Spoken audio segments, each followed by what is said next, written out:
Hello everyone, welcome to today's video, and today we're going to be talking about Kakyoin and if he is as good as people say he is or if he is just crap. Let's talk about it, eh?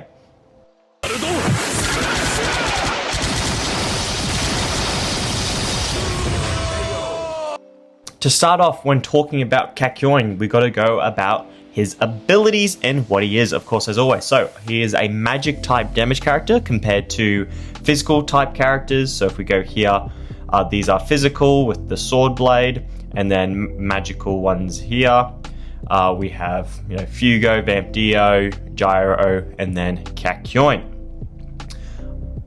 In his kit, he is 1 magic damage, and then also Wish Blessing. His whole kit is giving people buffs throughout the game to, make them better and stuff like that.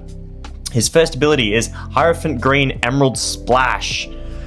Kakyoin, I don't want to say his first name, unleashes Emerald piercing targets with emerald-like fluid, does 476% magical damage on all live enemies, dealing max 4 times Kakyoin's attack damage on each target with a 30% chance to cast crit reduction.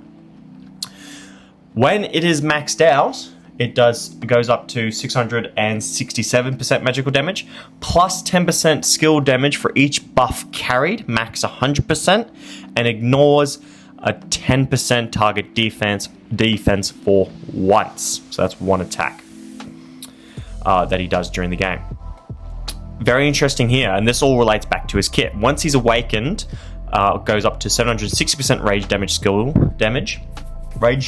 damage, plus 15% skill damage for each buff carried, and then it goes to a max of 120% with that. So what's that? That's 2 buffs times 4. So what? 8 buffs you'll have, and you can reach the max damage. Ignores 20% target defense for 1 attack, and then crit rate reduction.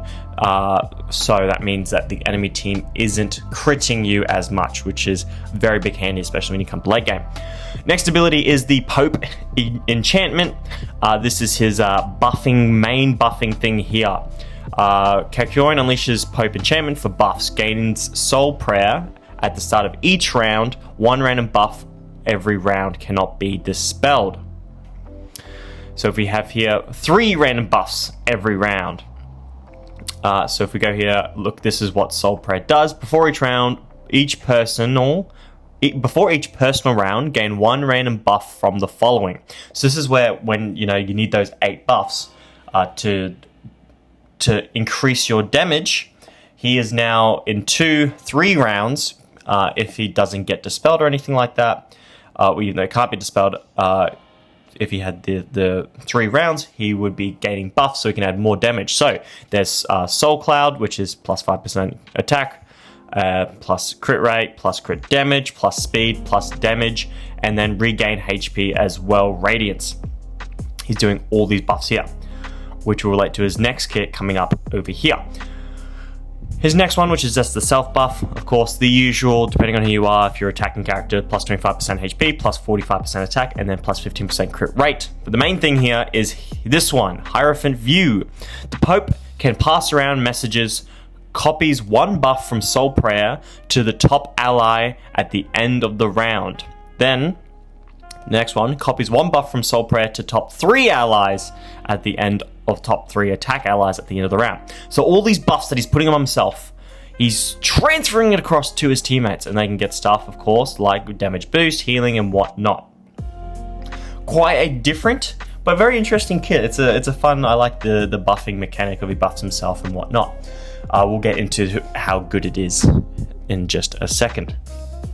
With his kit, of course, like usual, if you're running damage characters, you're going to be running damage things. So on the one here, I got crit rate. I just have regen there just because that's the platinum emblem I have. But crit rate, rage upon a kill, and then plus 24% damage for the first 2 rounds.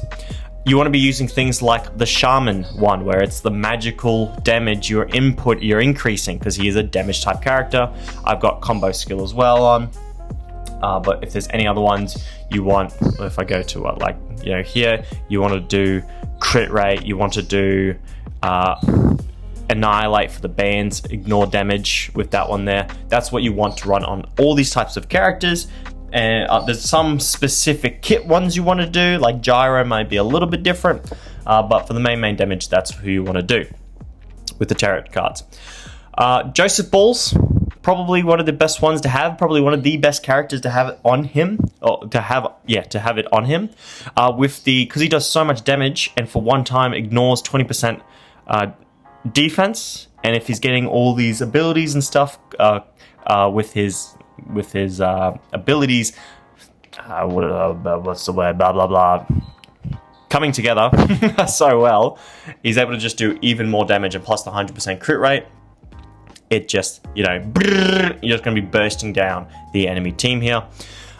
You can use like Josuke Ball if you want, maybe Jolene Decor or the Jolene Poker Watch, but he's probably going to be, if he's on your team, he's most likely going to be one of your main damage characters. So it's going to be that or the other one. With, of course, the uniforms, we want to get as much damage as we can on him. Me personally, you can do damage reduction, stuff like that, but we want all the power. So 10% chance to 100% crit damage for one round can't be stacked, and then 10% attack and 10% crit rate. So that's when you have all 4 stuff, or 2 of those, and then all 4 equipped. Go over quickly his Awaken abilities. When you get the level 5 Awaken, that's what happens. We discussed that before. The next one is when you get to level, 15 or so. You get Rage, you get Speed. The main one next is the Pope Enchantment. Just increases all of its abilities up, so to 7% instead of the 5, I believe what it was before. And then the final one is copies 1 buff from Soul Prayer to the top 4 attack allies at the end of the round. So that just increases it to everyone. So your whole team is getting buffed. That's the whole thing for it. Bit underwhelming with that one there, in my opinion. But it's one of those things, if you probably have a healer and a tank, your character or even your tank, everyone that isn't the healer is going to be getting buffed. Which, look, you can't complain with anything extra, really goes a long way. And then, of course, the final max level 31 is plus 25% damage, plus 15% crit rate for 4 rounds, starting round 3, the Awakening Burst. Now, with this, we can actually, this time around, because Johnny's in rotation, we can actually look at some damage numbers here. So if I go to challenge and I unequipped everyone, let's see how much damage we can do to the big man. If we go here, 179 million there. Not bad on that first one. Let's try it again. Ooh, let's see these numbers here. What else do we get? 163 million. So of course he is putting in the work. Unlike probably what like a Johnny would do, of course, because this is he's not a like single target character. He attacks everyone, and that's what makes him actually really, really good, is that unlike single rows or only 3 or whatever, you're attacking everyone. I didn't see what the damage was on that one. That was my bad there. Was it 129 going on there? Just to show, what like a raid one would do. If we put Johnny in here versus Johnny, this would be, I'm going to say like 300 or something, maybe. Yeah, 400 there. Crazy. Crazy numbers. I can't wait to do a video on Johnny here. 400 million. But if you're doing that to everyone, so he was just doing that to one person. If he's able to do it to everyone, he can really pump out some good numbers. Now, team comps with him. Let's go over it. So, heroes, lineups. You can go like what I'm trying to go for. You can go for a hermit. Not a hermit team. You can go for a union team. So this will probably be the dream team here. This is what I'm trying to get at the moment. I'm just really now that I have Johnny 13 stars, I'm going to really focus on getting GE up, and hopefully he is as good as what people says. I'll be testing that out and showing you guys. Gonna get GE up. Got Gyro in the works. I can get him to 5 soon enough, or to 10, sorry. And this would be the team. You can either have Josuke in there. I'm just trying to think, do I have any other... You can either get Gappy in there if you want, but he's a bit underwhelming, and I don't think he does as much damage overall compared to Kakyoin, and he's also buffing everyone as well. You could also put GER in there just for that. Depending on where he is, you can get him to do damage reduction, or you can get him to do increase the crits chance of everyone. So, and you can have Kakyoin as the assist, just depending on what you want to do. I will have to play around with it soon enough, but that's just some fun, interesting things there if you just wanted to check that out. Anyways, he honestly is just a really good damage dealer. So if you just wanted him to be on your team, you could. I do think there are better characters you should focus on. He's one of those ones where, unlike Koichi, where Koichi is very much good in all the teams for his armor break and his shield and stuff like that, more utility based, I don't think his Kakyoin's buffs are the greatest in the game or greatest in the world.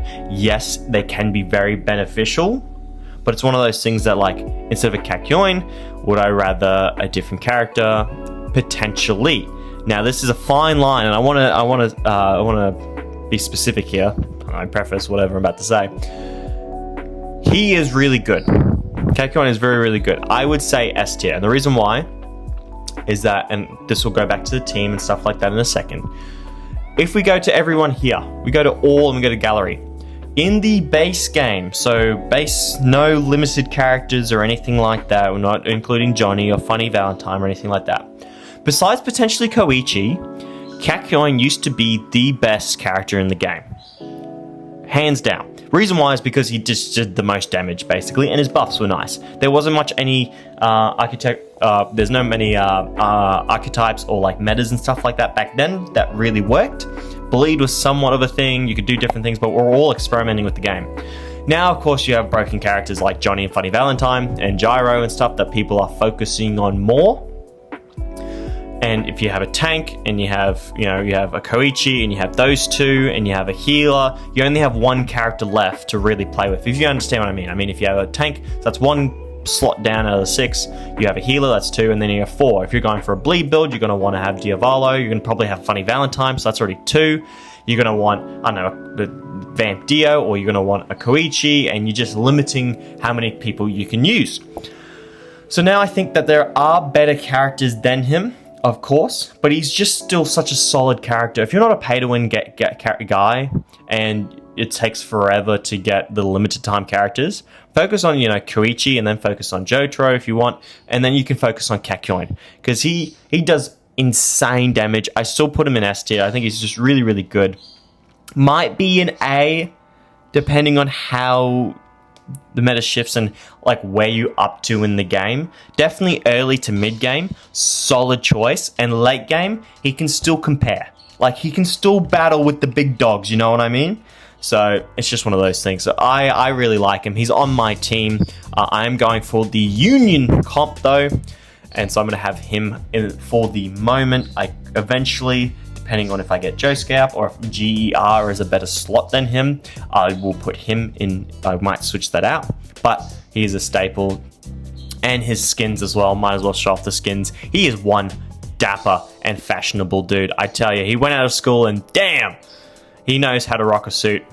And that's all I have to say. I hope you enjoyed this video. And if you did enjoy, like, comment, and subscribe. And I'll see you all next time.